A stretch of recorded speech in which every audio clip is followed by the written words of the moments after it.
sixth science. Now a topic is a method of separations. The substances to be separated may be particles of the different size or materials. These may be solid, liquid or even gases. Some simple method of separations are follows. हमारे पास जो solid होते हैं, liquid होते हैं और gases होते हैं, सभी मिक्सचर होते हैं, उनको सेपरेट करने के मेथड्स हमारे पास होते हैं. फर्स्टली हमारे पास separating a solid from the solid. Solid में से सॉलिड को हम कैसे सेपरेट किया जाता है. The following methods are use for separating the desired solid components from a mixture of the solids. First method हमारे पास होता है hand picking method. Usually we have to separate the piece of the small stone, husk, a broken grain, particles of any other grain and sometimes insects from the whole grain of only one kind of the grain. The method of hand picking is conventional method or separating the substances when the quantity of the impurities is usually not very large and size, a shape or color of the unwanted material is different from the usual one. आपने घरों में देखा होगा कि कई बार हम जो है घरों में क्या करते हैं कि जैसे अपनी गेहूँ वगैरह होती है उसकी सफाई के लिए अपने हाथों से ही उसमें से कंकर वगैरह, पत्थर वगैरह या छोटे छोटे टुकड़े या फिर कोई छिलका वगैरह होता है उसको अलग कर दिया जाता है. उसको हैंड पिकिंग मेथड बोलते हैं. इसके अंदर कई बार क्या होता है कि हमारे पास कोई जीव जंतु, छोटे छोटे जीव जंतु होते हैं, वो भी मरे होते हैं, उनको भी हाथों से मक्खी मच्छर या वगैरह पड़े होते हैं तो उनको निकाल दिया जाता है. इसको हम हैंड पिकिंग मेथड बोलते हैं. ये साथ में डायग्राम है, इसमें दिखाया भी गया आपके पास ही. ठीक है. अपने घरों में जैसे हम चावल को छानते हैं, साफ़ सफाई करते हैं उसकी, या फिर गेहूँ को सफाई करते हैं, तो वो हैंड पिकिंग मेथड होता है. वो जब हैंड से उसको इसमें से जो भी चीज़ हैं उसको अलग कर लेते हैं जो इम्प्योरिटीज़ होती है. सेकंड हमारे पास होता है sieving. This method is use for separating the solid constituents of the mixtures which is differ in the size. The brown and the other impurities are retained on the sieves. The sieves sieving remove the piece of the stone, stalk and husk that may be still remain with the wheat after the threshing or winnowing.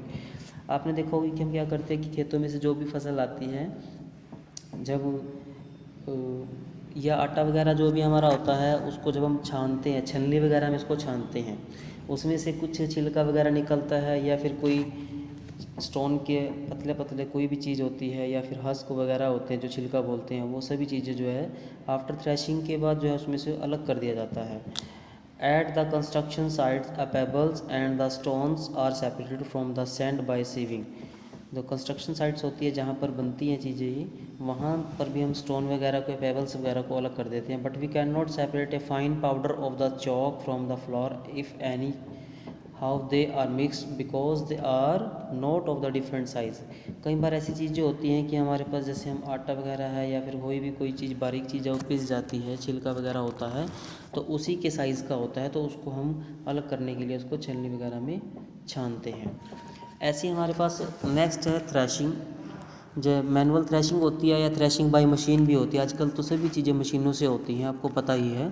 Threshing by machine, this process is used to separate the grain from the sun-dried stalks. It can be done either with help of the animals or machines. A large quantities of the sun-dried stalks with the grain can be subjected to a machine is called thresher to obtain the grain. इसमें क्या करते हैं कि जैसे हम जीरी वगैरह की जो फसल होती है उसको हम झाड़ते हैं ड्रम वगैरह के ऊपर, ये मैनुअल थ्रेशिंग होती है.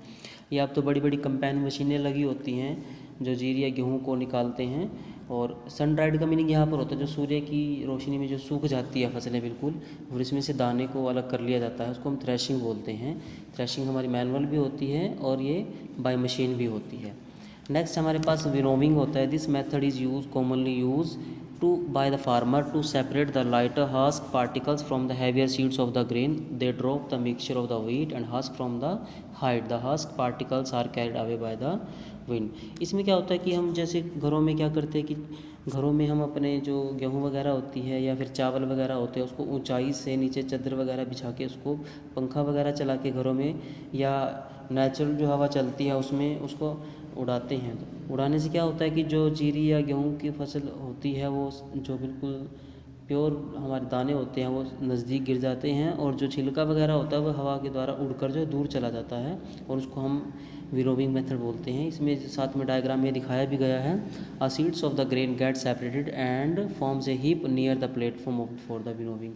इसमें क्या होता है, जो ओरिजिनल जो दाने होते हैं बिल्कुल साफ़ सुथरे, वो बिल्कुल नज़दीक गिर जाते हैं। जो कबाड़ वगैरह होता है, जो छिलका वगैरह होता है, वो हवा से दूर चला जाता है उड़कर।